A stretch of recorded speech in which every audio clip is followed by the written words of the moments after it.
Guys, for today's video, meron na namang bagong bank daw na available online na pwede nating gamitin. Because nakuha nito yung attention ko sa best feature nito right now, which is the 6% interest rate per annum. So medyo malaki, di ba?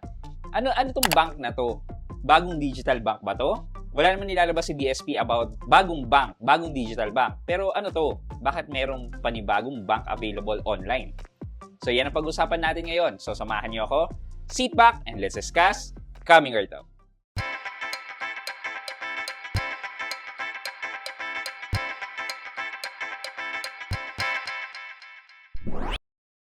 Hi guys, this is Pat and you're in Pat Quintos Review TV.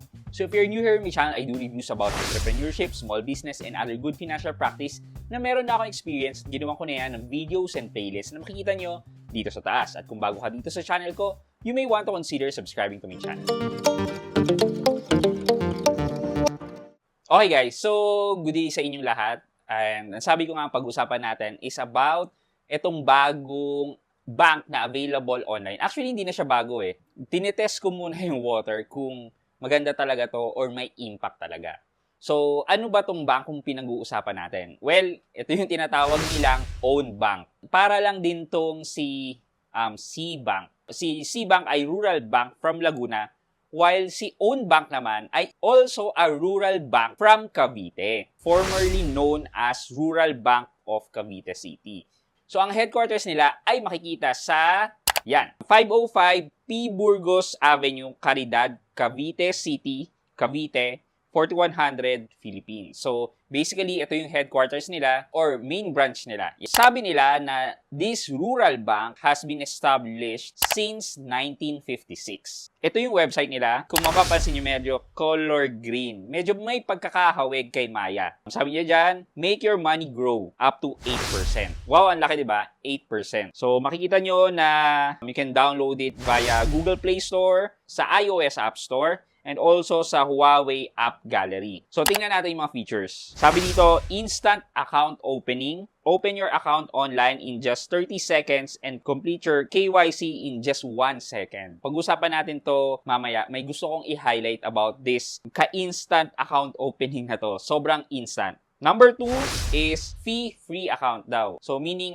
walang fees. No minimum balance required plus free account maintenance fee. Medyo same-same naman sa most of the digital banks ngayon or sa mga banks na nag-engage na online. And no initial deposit. So, yeah, wala namang kakaiba. So, sabi dito, free transfer fee. Transfer money to any bank 24/7. Wow, di ba? Libre daw ang transfer fee. Enjoy up to 6% per annum on your savings. So, ano yung 8% kanina? Ito, 6% per annum. Pag-usapan natin yan later on. So, no lock-in period, withdraw anytime. Savings starts at 1 peso. Why do people choose own bank daw? 500k coverage. Dapat naman lahat ng bank ay covered under PDIC. 100% secure because it is regulated by Bangko Sentral. Siyempre, bago ka makapagpatayo ng bangko, kailangan mo muna ng approvals ng Bangko Sentral ng Pilipinas. 60 plus history. Ano ibig sabihin ng 60 plus history? Established over 60 years ago. Yun daw. Na-establish siya over 60 years ago. Formerly known as Rural Bank of Cavite City.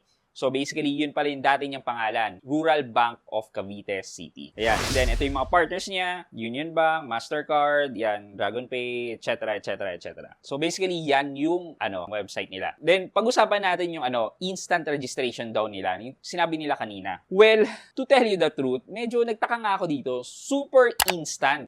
When I say super instant, bakit? Nakagawa kagad ako ng account ko ng sobrang bilis. I just entered the cellphone number, details ko, and available na yung account ko. Hindi ako naglagay ng ID. So, nag-iisip ako, paano yung KYC? Walang KYC, pero nakagawa na ako ng account. Hindi ko rin alam. So, hindi ko alam kung for a bank ba, may minimum na pera para ma-engage ang KYC? Well, sa mga hindi pa nakakalam, ano ba yung KYC? KYC just stand for know your customer. Basically, recording or validation and registration ng personal information. Yun yung pipicture mo yung sarili mo, ID, yun. Basically, that is KYC. So, let's go to App Store and download this OwnBank. Yan. So, I'm already downloading OwnBank. Yan. And then, open. So, this is the app OwnBank. Yan. Yan. 100% digital bank. Kailangan mo lang i-swipe siya para mag-log in to register. Yan. Get started. You just need to enter yung cellphone number. Then, send ng OTP. And then, i-enter mo yung pangalan. So, first name and then your last name.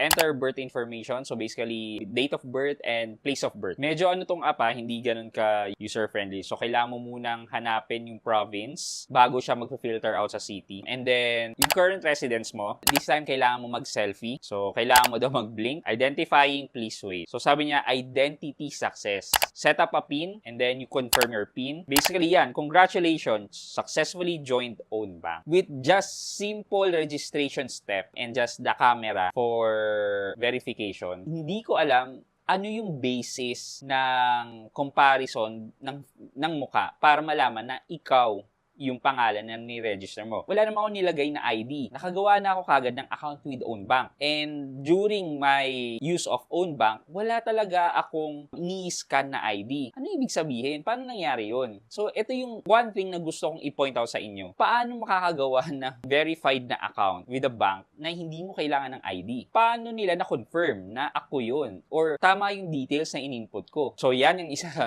gusto kong i-point out sa inyo. Let's move on na sa mismong app. Okay. Ito yung interface ng app. Makita nyo yung total balance sa taas. And then, cash in, under, and transfer. Tapos may 3 dot. Makita nyo ito. Pag click mo yan, parang lang din, breakdown ng total balance mo. Makita nyo yung nasa taas, own basic account. Ito merong account number And then, own it. Meron sa ilalim. Ang hindi ko alam dito, alin dito yung electronic wallet. For sure, meron tong electronic wallet. Kasi itong own basic account, hindi ito nag-earn ng any interest. Kung gusto mong mag-earn ng interest, kailangan mong ilipat dito sa own it. Yung own it, yan yung may 6% interest. So, when we click this, ayan, makikita natin yan. Insured by PDIC, interest rate is 6%. Pag bumalik naman tayo, i-click natin yung own basic account, fund details lang ang nakalagay. Hindi nakalagay na insured by PDIC. Medyo kailangan din natin itong i-flag and i-point out na paano kung ang pera mo iwan sa own basic account at hindi mo siya transfer sa own it. So, covered din ba siya? Ano yung point bakit sa own it ilalagay mo na insured by PDIC? And dito sa own basic account, walang nakalagay na insured by PDIC. Medyo kailangan natin mag-ingat dito, lalo na pag may iwan kayong pera dito sa own basic account. Then, all services para makita natin kung ano yung mga service na in-offer nila. Yan. So, may fund management daw. Ano ba itong cash in? So, cash in, my account. Basically, yun lang din naman. History, payment. So, ito na yung pwede tayo mag-transfer, mag-buy load, data plan. Data plan is bibili ka ng load. Dito pala wala pang discount yung mga loads nila. And then, game credit, which is also load. Wealth. Ito, own it and then time deposit. Itong time deposit, this is the service nila that is up to 8% daw. Makita nyo, meron akong 10.01 just to test. So, sabi nila dito, flexible withdraw, deposit 6% per annum. Yan yung sa own it. And then, for the time deposit, ito, makikita natin yung rates nila. So, if you deposit 13,500 pesos, at a 30-day time deposit, kakaroon ka ng 6.01% per annum return. Per annum to guys hindi to per month. Pag 90 days, 6.05. Pag 180 days, that's 6.10. And pag 360 days, that's 6.22. Nasan yung 8%? Ito, nakalagay 8% per annum, new user exclusive. So, ito yung 8% per annum nila. So, lang to, basically promo lang talaga. 7 days lang. So, after 7 days, mag-iiba na yung rate nito.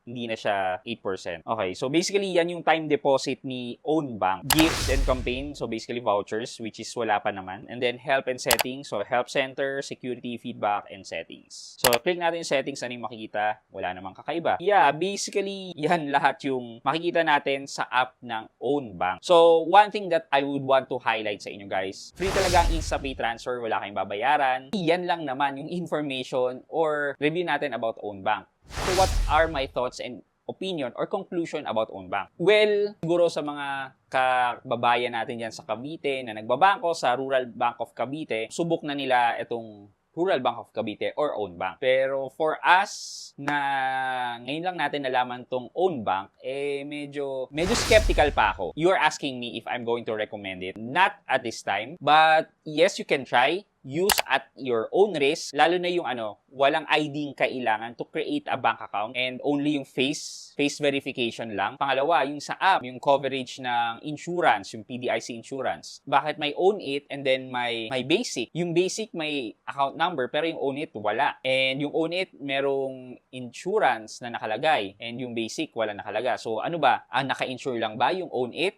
and not the basic? Paano na lang kung naiwan mo yung pera doon sa basic tapos nagkaroon ng problema? Wag naman. Paano yun? So basically, yun lang muna for today's video, guys. Maraming salamat. But before we end this video, mag-shoutout muna tayo. At shoutout kay... So shoutout kay at Cecil Sohor 5025. Sabi niya, thank you po. Very informative. God bless. So at Cecil Sohor 5025, thank you so much po for watching my videos and subscribing to my channel. So now, na naabot na natin ang 50,000 subscriber mark, ipamimigay na natin ang isang cellphone. Not on this video. So, nag-set up ako ng event. Magkakaroon ako ng YouTube live this coming Friday and iraraffle natin yung cellphone. But wait, there's more. Bukod sa cellphone na pamimigay natin, mamimigay din tayo ng 100 pesos GCash. Iraraffle natin yan sa mga manonood this coming Friday.